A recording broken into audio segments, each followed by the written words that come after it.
Hello दोस्तों, स्वागत है आपका हमारे YouTube चैनल में। तो देखिए, दिल्ली सल्तनत आपकी समाप्त हो गई है। अब हम चर्चा करेंगे उत्तर और दक्षिण के जो है कुछ प्रांतीय राजवंश थे, उनकी चर्चा कर लेते हैं। और इन्हीं में पहला प्रांत है जिसकी हम चर्चा करेंगे, वो है बंगाल। ठीक है, तो देखिए, बंगाल को जो है या बंगाल की राजधानी जो लखनऊती थी, उसको विद्रोहों का नगर कहा जाता है। किसका नगर? विद्रोहों का नगर। पहले तो क्वेश्चन बहुत पूछा जाता है कि किस प्रांत को या किस राज्य को विद्रोहों का नगर कहा जाता है, तो आप लोग क्या बताओगे? बंगाल। यानी सर्वाधिक विद्रोह जो है दिल्ली सल्तनत में किसी प्रांत में हुए हैं, वो है बंगाल। ठीक है, तो देखिए 1279 ईस्वी में जो है तुगरिल खां, और उस समय दिल्ली सल्तनत के शासक थे बलवन। तो बलवन के समय तुगरिल खां जो है उसने पहला विद्रोह किया था, और उस विद्रोह को जो है दबा करके जो है, या उस विद्रोह को दबाया बलवन ने, और अपने बेटे बुगरा खां को, तो बलवन के बेटे का नाम क्या था? अब बुगरा खां को जो है कहाँ का? बंगाल का जो है सूबेदार बनाया गया।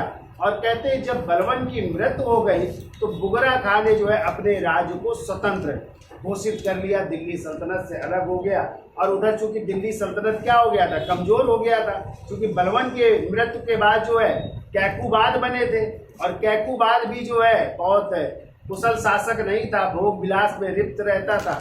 उसको भी लकवा मार गया, तो प्रशासन में अक्षम हो गया, तो उसके बेटे क्यूमर्स को बनाया गया। ठीक है, और उसका संरक्षक जलालुद्दीन फिरोज खिलजी को बनाया गया था। तो यानी दिल्ली सल्तनत भी कमजोर था, तो बुगरा खां ने अपने को क्या कर लिया? स्वतंत्र घोषित कर लिया था, स्वतंत्र रूप से सत्ता स्थापित कर रहा था। फिर क्या हुआ कि जब गयासुद्दीन तुगलक शासक बने, ठीक है, जब खिलजी वंश समाप्त हुआ और गयासुद्दीन तुगलक शासक बने, तो उनके समय जो है बंगाल को 3 भागों में डिवाइड किया गया। यानी बंगाल कितनी भागों में डिवाइड हुआ? 3। एक था जो है पूर्वी बंगाल, दूसरा था दक्षिणी बंगाल, और तीसरा था उत्तरी बंगाल। और इसी उत्तरी बंगाल की राजधानी थी लखनऊ थी। क्या थी? और क्वेश्चन आता है कि उत्तरी बंगाल को और किस नाम से जाना जाता है? तो कुंडवर्धन के नाम से। बहुत पूछा जाता है उत्तरी बंगाल को और किस नाम से जानते हैं? कुंडवर्धन के नाम से जाना जाता है। ठीक है, फिर इसके बाद जो है यहाँ पे सत्ता स्थापित होती है। अलाउद्दीन अली शाह शासक बनते हैं। उस समय के लिए उनका सत्ता होती है, लेकिन उसी समय उन्हीं का एक अधिकारी होता है शमसुद्दीन इलियास शाह। कौन?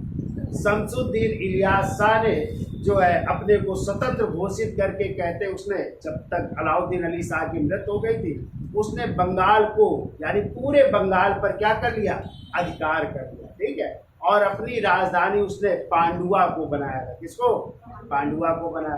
फिर कहते हैं अलाउद्दीन अली शाह के बाद उनका बेटा बना, जिनका नाम था सिकंदर शाह। क्या नाम था? और इसी सिकंदर शाह ने जो है पांडुआ में एक मस्जिद का निर्माण करवाया था। उस मस्जिद का नाम अदीना मस्जिद। बहुत पूछी जाती है, पांडुआ की अदीना मस्जिद का निर्माण किसने करवाया था? तो किसने? सिकंदर शाह ने करवाया था। ठीक है, फिर यहाँ पे जो है कुछ समय के लिए हिंदू सत्ता स्थापित होती है और वो शासक बनते हैं, लेकिन उन्हीं में से एक शासक का बेटा होता है, उसने उलेमाओं के दबाव में आकर के इस्लाम धर्म स्वीकार कर लेता है। फिर यहाँ पे हिंदू जो शासक थे वो कौन सा धर्म स्वीकार कर लेते हैं? इस्लाम धर्म स्वीकार कर लेते हैं। और इसी बंगाल में जो है आप लोग पढ़ेंगे, नाम सुने हैं आप लोगों ने, चैतन्य महाप्रभु का नाम सुना है? और चैतन्य महाप्रभु इसी समय जो है बंगाल और उड़ीसा में जो है कीर्तन प्रथा की शुरुआत की थी, और वैष्णव धर्म का क्या किया था? प्रसार किया था। ठीक है, इसी समय जो है हुसैन शाह जब शासक बनेंगे, तो उस समय जो है उन्होंने कदम रसूल मस्जिद और एक और मस्जिद का निर्माण करवाया था। और उसी समय जो है आपको पता है महाभारत और रामायण का बांग्ला भाषा में अनुवाद भी हुआ। तो यदि याद है, रामायण का बांग्ला भाषा में अनुवाद किसने किया था? किसने? कृतिवास ने। किसने? हाँ, और महाभारत का बांग्ला भाषा में अनुवाद काशी राम ने किया था। किसने किया था? काशी राम ने किया था। आगे चल करके जब शेर शाह सूरी शासक बनेंगे, तो शेर शाह सूरी ने क्या किया था? बंगाल को अपने साम्राज्य में मिला लिया था, और तभी शेर शाह सूरी ने एक उपाधि धारण की थी, हजरत ए आला। जब आप लोग पढ़ेंगे सूरी वंश, तो शेर शाह सूरी पढ़ेंगे, तो कौन सी उपाधि धारण की थी? हजरत आला। इतनी चीजें तो आपको याद रखनी है, ठीक है। तो थोड़ा हम डिटेल में भी चर्चा कर लेते हैं, दिखा भी देते हैं। तो चलिए पहला पॉइंट लिखिए। देखिए 1279 ईस्वी में 1279 ईस्वी में तुगरिल खां के विद्रोह के बाद तुगरिल खां के विद्रोह के बाद तुगरिल खां के विद्रोह के बाद बलबन ने अपने पुत्र बलबन ने अपने पुत्र बलबन के पुत्र का नाम था बुगरा खां। बलबन ने अपने पुत्र बुगरा खां को बलबन ने अपने पुत्र बुगरा खां को वहां का गवर्नर बनाया, बंगाल का गवर्नर बनाया, बंगाल का सूबेदार बनाया। बंगाल का गवर्नर बनाया, ठीक है। लेकिन अगला पॉइंट लिखिए। देखो बलबन की मृत्यु के बाद, जब बलबन की मृत्यु हो गई, बलबन की मृत्यु के बाद, बलबन की मृत्यु के बाद बुगरा खां ने या बुगरा खां बंगाल का स्वतंत्र शासक बन गया। बुगरा खां बंगाल का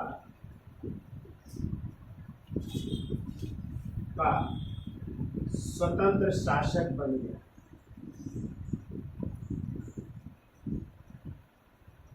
बंगाल का स्वतंत्र शासक बन गया है। और इसी बुगरा खां का बेटा था कैकूबाद, नहीं? और हमने आपको बताया था कैकूबाद को उसने एक बार समझाया भी था कि अपने वजीर से सावधान रहना ना, मुलाकात की थी। लेकिन इसने गद्दी नहीं ली थी। इसका बेटा जो है सुल्तान बना था बुगरा, जिसका नाम था कैकूबाद। वो किसका बेटा था? इसी बुगरा, ठीक है। अगला पॉइंट देखो। देखो बंगाल की राजधानी लखनौती को, बंगाल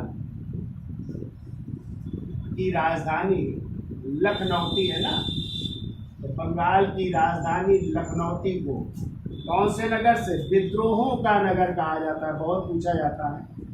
तो बंगाल की राजधानी लखनौती को विद्रोहों का नगर कहा जाता है,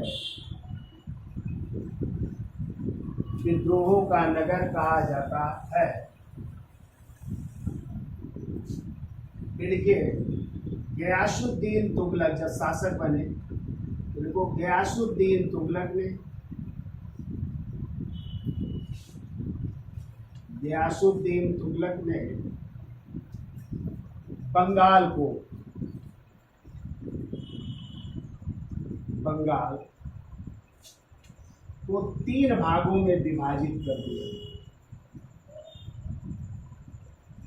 बंगाल को 3 भागों में विभाजित, 3 भागों में विभाजित कर दे रहे हैं गयासुद्दीन तुगलक। कौन से 3 भाग हैं? नंबर 1 लिखिए पूर्वी बंगाल, नंबर 1 है पूर्वी बंगाल। और इस पूर्वी बंगाल की राजधानी बनाई गई सोनार गांव। सोनार गांव ये राजधानी है। दूसरा दक्षिणी बंगाल,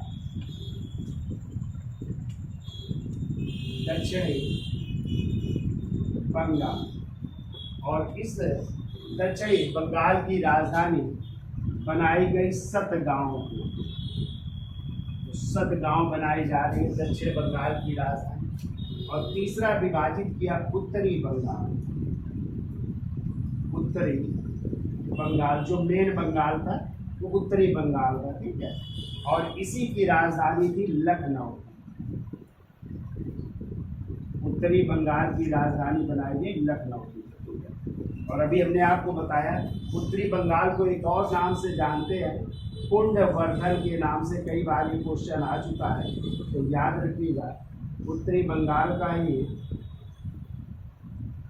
दूसरा नाम क्या है, पुंडवर्धन नाम है। ठीक है, तो पुंडवर्धन लिख दीजिए, जिसकी राजधानी क्या थी, लखनऊ। ठीक है, अब देखिए इसी उत्तरी बंगाल का शासक बन रहा है अलाउद्दीन अली शाह। ठीक है, तो हेडिंग डाल लीजिए अलाउद्दीन अली शाह।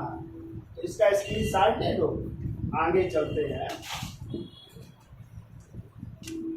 तो देखिए उत्तरी बंगाल में कौन अधिकार कर रहा है, अलाउद्दीन अली शाह। तो लिखिए, एक पॉइंट लिखिए, देखो उत्तरी बंगाल में, उत्तरी बंगाल में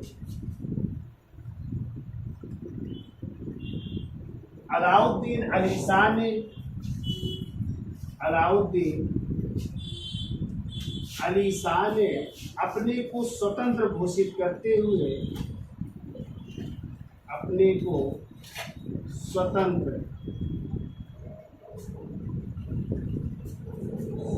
घोषित करते हुए,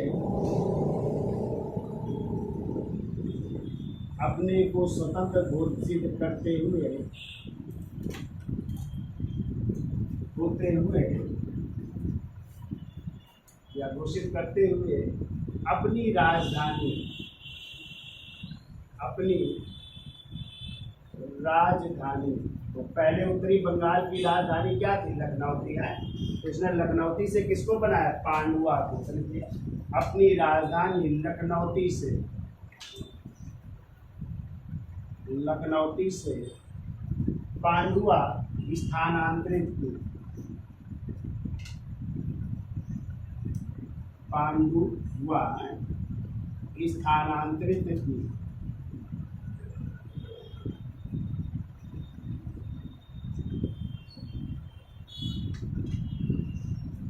पांडुआ को बना रहे अपनी राजधानी।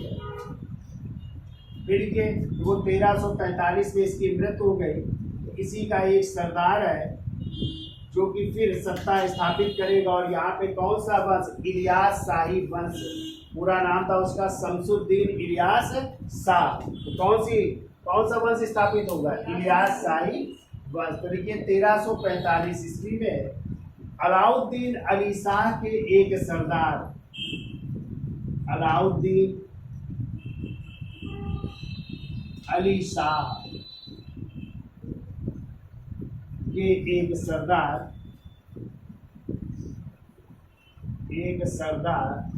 शमसुद्दीन इलियास शाह ने, शमसुद्दीन इलियास शाह, शमसुद्दीन इलियास शाह ने इलियास शाही वंश की स्थापना की, या संपूर्ण बंगाल पर अधिकार कर, ऐसा कर लो चाहे, संपूर्ण बंगाल पर अधिकार कर, संपूर्ण बंगाल पर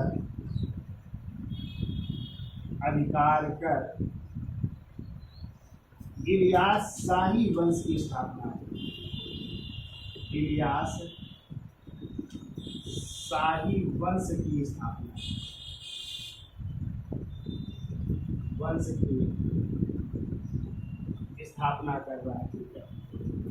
और इसने अपनी राजधानी, देखो राजधानी क्या थी, पांडुआ थी। तो अब इसने पांडुआ से अपनी राजधानी गौड़ को बनाया।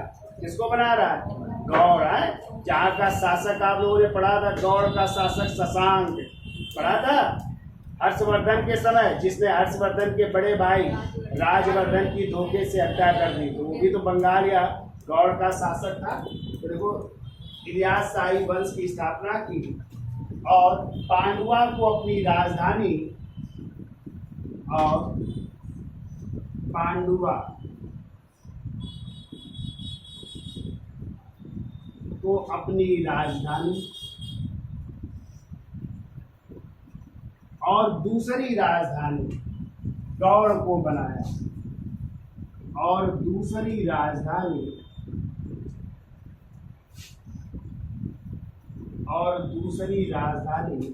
गौड़ को बना रहा है।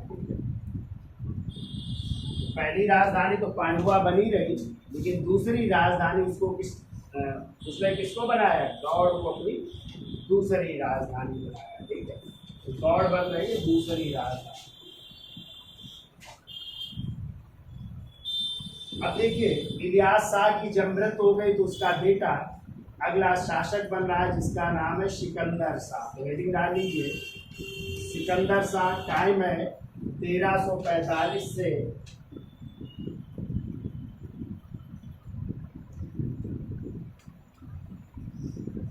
1345। सिकंदर शाह का टाइम यही था। शमसुद्दीन इलियास शाह का टाइम नहीं लिखा है। शमसुद्दीन इलियास शाह का टाइम है 1345 से 1357 लिख देना है क्या? 1345 से इसका है 1357 का टाइम लिख देना।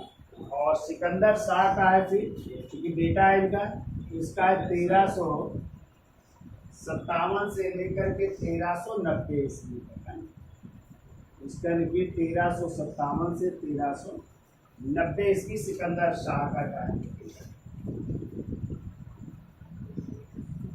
तो लिख लो, एक पॉइंट इसमें लिखो, वो इसने 1364 ईस्वी में 1364 ईस्वी में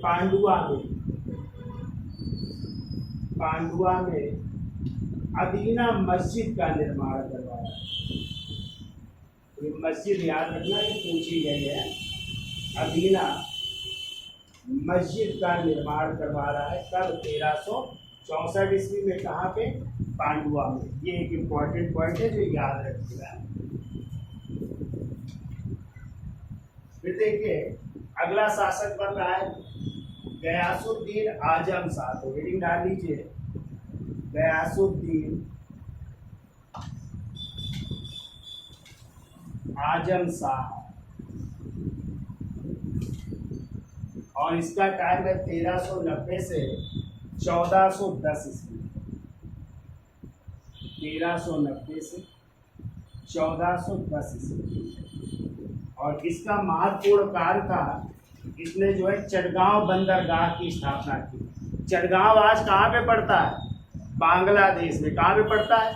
अब बांग्लादेश में चटगांव बंदरगाह आज भी है। ठीक है, तो उसका निर्माण किसने करवाया था? इसी गयासुद्दीन आजम शाह ने। तो लिखो, वो इसने चटगांव बंदरगाह का निर्माण करवाया। इसने चटगांव बंदरगाह का निर्माण करवाया। मेन लिखिए आप लोग, चूंकि याद नहीं रहेंगे तो मेन शासक और घटनाएं लिख लो। चटगांव बंदरगाह का निर्माण करवा रहा है। ठीक है, लेकिन इसने चटगांव बंदरगाह का निर्माण करवाया। और कहते हैं चीन से भी इसने राजनीतिक संबंध स्थापित किए थे। तो लिख लो, चीन से राजनीतिक संबंध स्थापित। चीन से राजनीतिक संबंध स्थापित।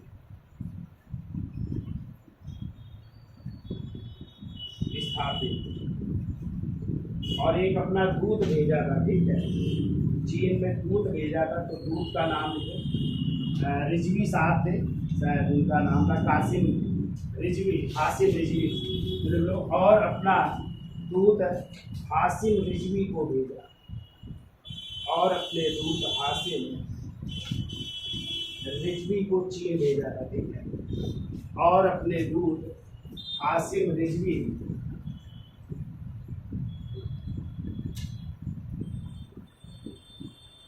भेजा था। अब देखिए, इसी समय जो है हिंदू शासक जो है सत्ता पा रहे हैं, जिनका नाम है गणेश है। तो 1415 ईस्वी में गणेश नामक एक हिंदू शासक यहाँ पे शासन कर रहा है। और लेकिन उसके बाद जो उसके बेटे और पौत्र हुए, तो उन्होंने भी क्या इस्लाम धर्म स्वीकार कर लिया था। तो इतना लिख लो, इसका स्क्रीनशॉट ले लो, फिर आगे चलते हैं। तो देखिए, 1415 ईस्वी में गणेश नामक एक हिंदू, ये जमींदार थे। ठीक है, तो हिंदू जमींदार ने सत्ता हथिया ली और कब तक शासन करते रहे? 1418 ईस्वी तक, ठीक है। फिर इसके बाद इनके बेटे थे महेंद्र देवराज, उन्होंने शासन किया, लेकिन उसी समय उलेमाओं के दबाव के कारण कहते हैं इनका एक छोटा बेटा था, उसने जो है इस्लाम धर्म स्वीकार कर लिया, और इस्लाम धर्म स्वीकार करने के बाद उसने सत्ता जो है प्राप्त की और कुछ समय तक शासन करता रहा। लेकिन कुछ समय बाद जो है उसी इलियास शाही वंश का एक और शासक हो रहा है जो सत्ता प्राप्त करेगा, और उसने पुनः जो है इलियास शाही वंश की क्या करेगा? स्थापना करेगा, ठीक है। तो देखिए उनको गणेश नामक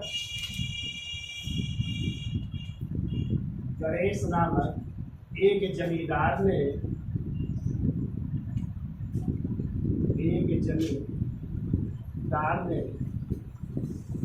सत्ता प्राप्त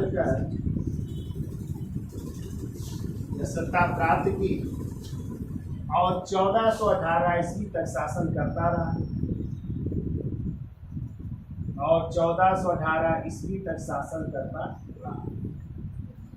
फिर वो गणेश के बाद उसके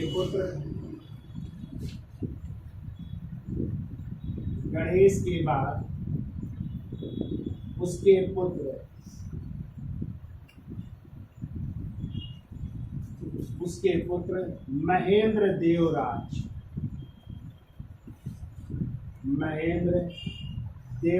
ने सत्ता प्राप्त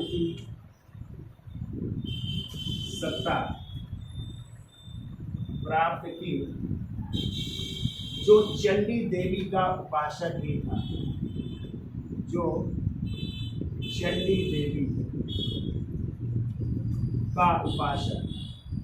चंडी देवी से तात्पर्य यहाँ पे काली माँ से है। और आपको पता है बंगाल में काली माता का मंदिर भी है, बहुत प्रसिद्ध मंदिर है, ठीक है। और लोग वहाँ के काली देवी के उपासक भी बहुत सारे हैं बंगाल के लोग, ठीक है। तो ये भी चंडी देवी का क्या हो गया? उपासक था, ठीक है। देखो उलेमाओं व धार्मिक गुरुओं के विरोध के कारण उलेमा का मतलब होता है धार्मिक गुरु ही होता है। उलेमाओं के विरोध के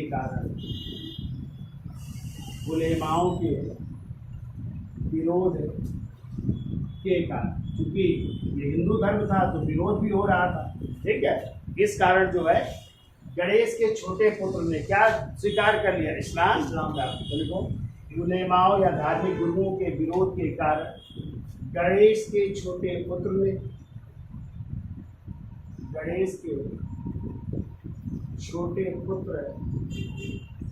ने इस्लाम धर्म स्वीकार कर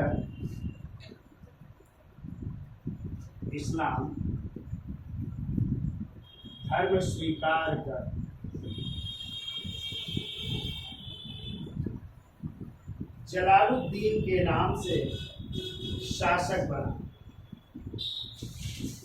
जलालुद्दीन के नाम से शासक बन रहा है। जलालुद्दीन के नाम से शासक,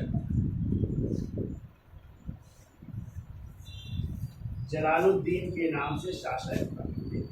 और कहते हैं इसी समय जौनपुर के शासक, इसी समय जौनपुर के शासक इब्राहिम शाह सरकी ने आक्रमण भी किया। जौनपुर के शासक इब्राहिम शाह सरकी, अभी पढ़ेंगे आप लोग। तो जौनपुर में सरकी वंश था ना, तो इब्राहिम शाह सरकी ने आक्रमण भी किया।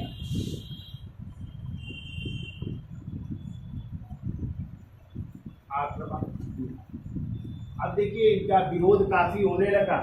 इस कारण जो है इलियास शाही वंश का एक बालक जो है गद्दी प्राप्त कर रहा है और वो पुनर्स्थापित कर रहा है इलियास शाही वंश। तो देखो नसीरुद्दीन महमूद शाह,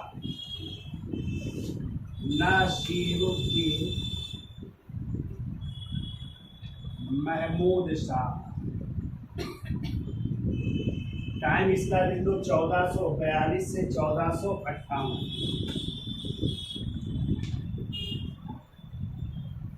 1442 से 1458 तो लिख लो। इसने इलियास शाही वंश की पुनर्स्थापना की। तो इसने इलियास शाही वंश की पुनर्स्थापना कर रहा है, फिर से स्थापित कर रहा है, पुनर्स्थापना। इलियास शाही वंश की पुनर्स्थापना।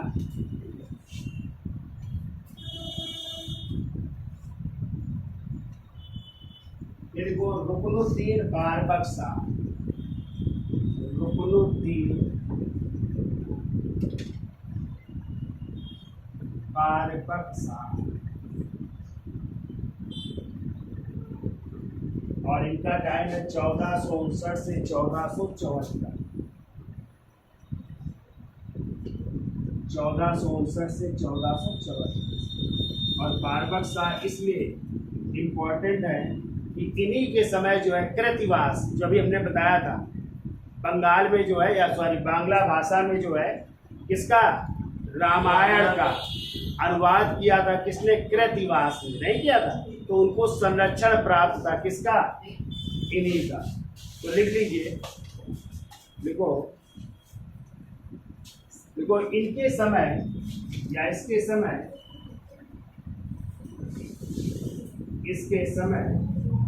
कृतिवास ने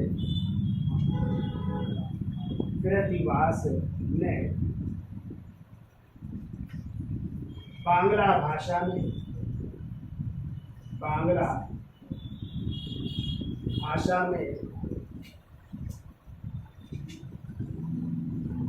रामायण का अनुवाद किया।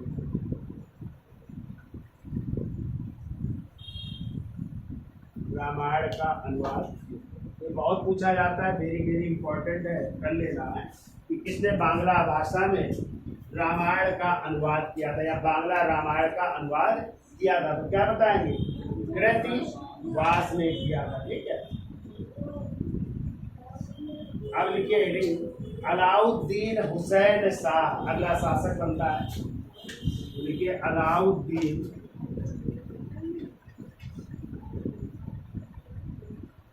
हुसैन शाह।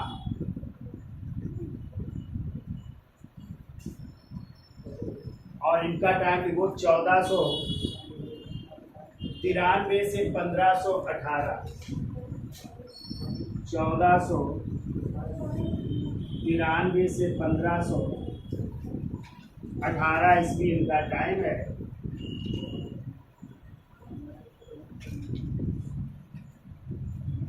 देखिए इसने पांडुआ के स्थान पर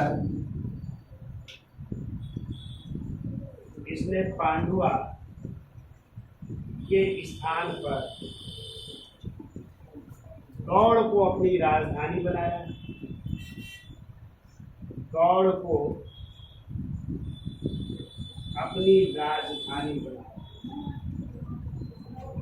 तो पांडुआ के स्थान पर ये गौड़ को अपनी राजधानी बना रहे हैं। लेकिन इसने पांडुआ के स्थान पर गौड़ को अपनी राजधानी बनाया और हिंदुओं को उच्च पदों पर नियुक्त किया।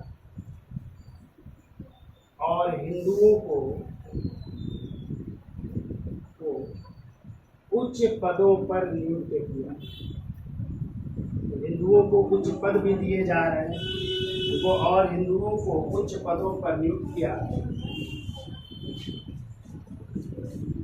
और इसने एक पॉइंट इंपॉर्टेंट है, लिख लीजिएगा, और इसने सत्यपीर नामक एक आंदोलन चलाया। पूछा गया है, लिख लो, इसने सत्यपीर नामक आंदोलन चलाया।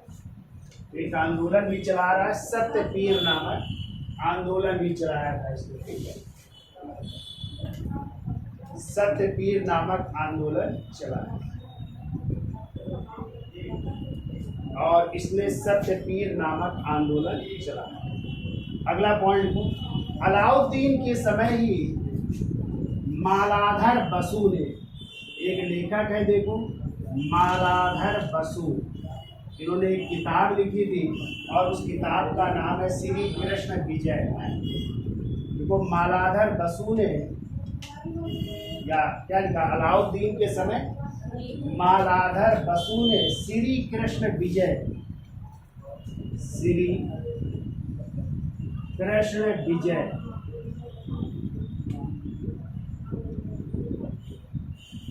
श्री कृष्ण विजय नामक पुस्तक की रचना की।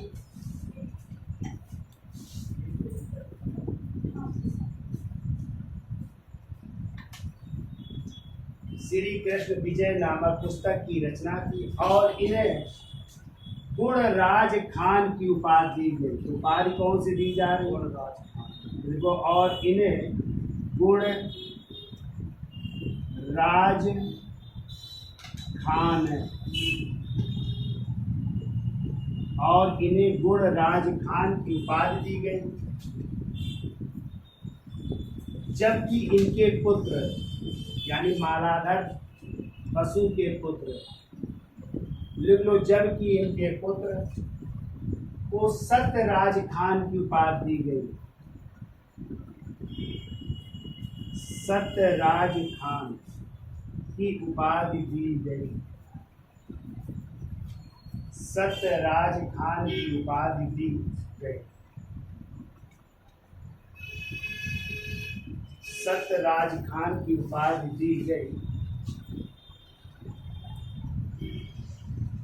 अब देखिए अगला पॉइंट लिख लो, देखो अलाउद्दीन शाह के समय ही, अलाउद्दीन हुसैन शाह के समय ही, अलाउद्दीन हुसैन शाह के समय ही चैतन्य महाप्रभु ने, अलाउद्दीन हुसैन शाह के समय किसने, चैतन्य महाप्रभु ने, इनका असली नाम तो था विशंभरनाथ मिश्र। क्या नाम था?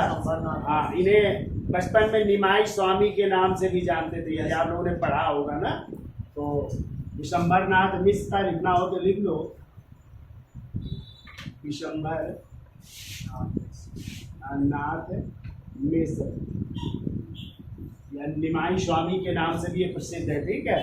और इनको जो है विष्णु का अवतार कहा जाता है। अभी क्वेश्चन आया था कि क्वेश्चन था कि विष्णु के अवतार किस कौन माने जाते हैं, तो कौन माना जाता है? चैतन्य महाप्रभु। तो कोर्स में लिख लो चाहे विष्णु का अवतार है, विष्णु का अवतार भी कहते हैं, ठीक है।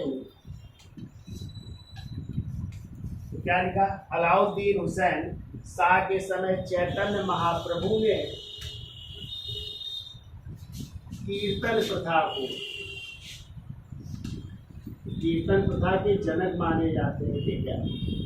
कीर्तन प्रथा को बंगाल एवं बिहार, सॉरी बंगाल एवं उड़ीसा, कीर्तन प्रथा को बंगाल एवं उड़ीसा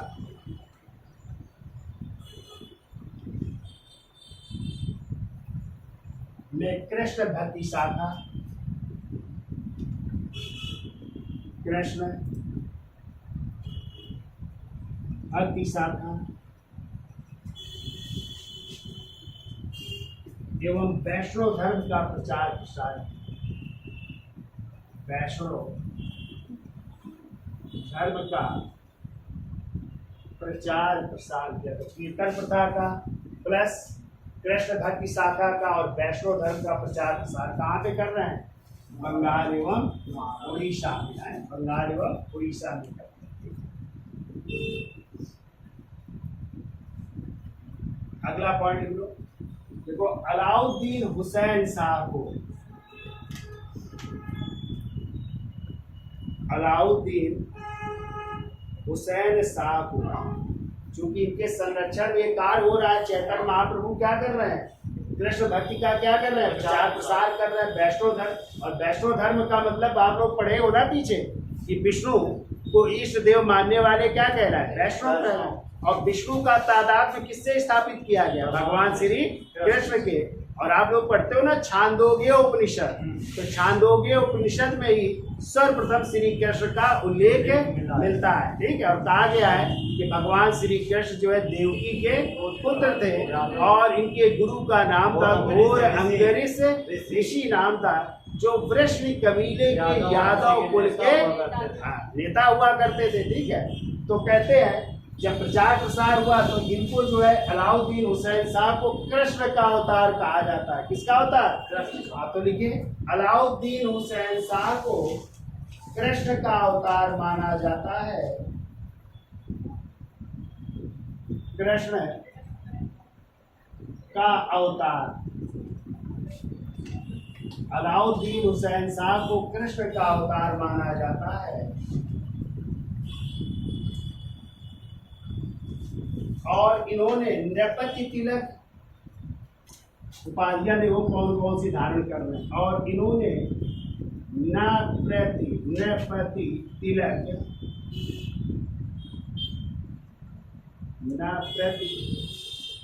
नृपति तिलक और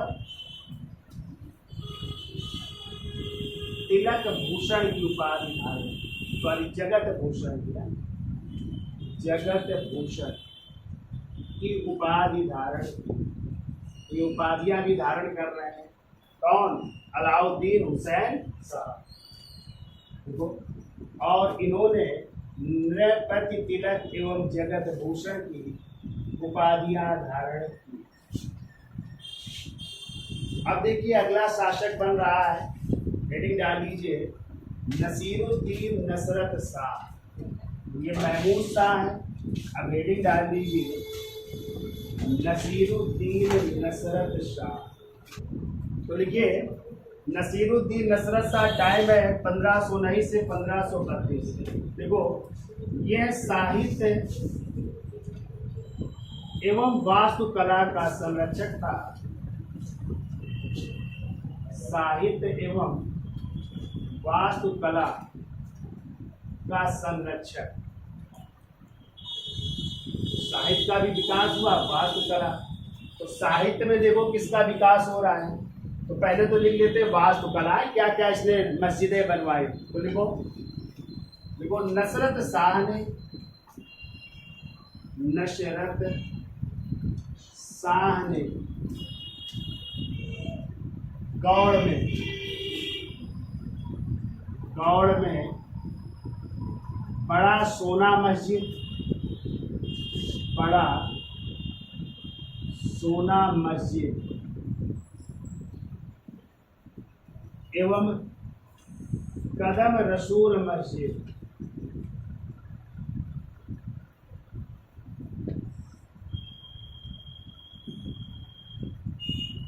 बड़ा सोना मस्जिद और कदम रसूल मस्जिद का निर्माण करवाया। ये दो इमारतें बनवा रहा है, कहाँ पे? गौड़ में है, बड़ा सोना मस्जिद और कदम रसूल मस्जिद। अगला पॉइंट लिखिए नसरत शाह के समय ही काशी राम ने, हमने आपको बताया था कि यदि आ जाए महाभारत का बांग्ला भाषा में अनुवाद किसने किया? काशी राम ने। और आ जाए रामायण का बांग्ला भाषा में अनुवाद किसने किया? तो हमने बताया था कृतिवास ने। तो कृतिवास ने किसके समय? बारबक शाह के समय। और महाभारत का फारसी भाषा में अनुवाद और बांग्ला भाषा में अनुवाद कर रहे हैं कौन? काशी राम। किसके समय? नसरत शाह के समय। देखो नसरत शाह के समय काशी राम ने महाभारत का बांग्ला भाषा में अनुवाद, बांग्ला भाषा में अनुवाद। ये दोनों क्वेश्चन इंपॉर्टेंट है, याद रखिएगा। रामायण का और महाभारत का दोनों पूछे गए, ठीक है। तो काशी राम ने महाभारत का और कृतिवास ने रामायण का बांग्ला भाषा में अनुवाद किया था, ठीक है, याद रहेगा। अब लिख लो गयासुद्दीन हुसैन शाह। गयासुद्दीन हुसैन शाह। तो यह इस वंश का अंतिम शासक है। देखो, यह इस वंश का अंतिम शासक था। यह इस वंश का अंतिम शासक, अंतिम शासक है। देखो, और 1538 ईस्वी में, और 1538 ईस्वी में शेर शाह सूरी ने, शेर शाह सूरी ने बंगाल पर अधिकार कर, बंगाल पर अधिकार कर,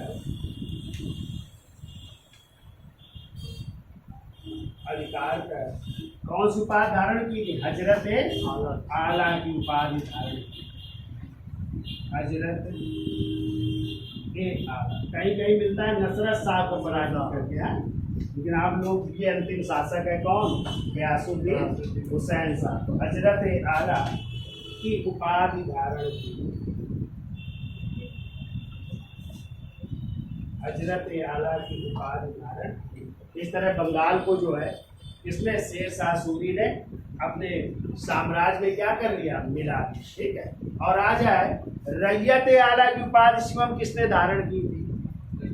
ये हजरत आला की धारण कर रहे हैं शेर शाह सूरी। और हमने अभी पढ़ाया रैयत आला की उपाधि किसने धारण की थी? याद है?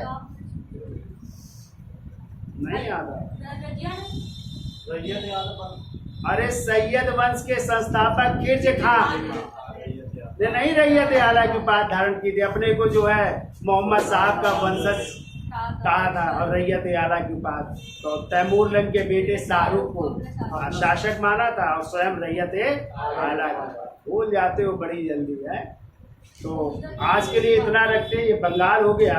अब हम जौनपुर की चर्चा करेंगे कल, आए। तो आज के लिए इतना रखते हैं। धन्यवाद है।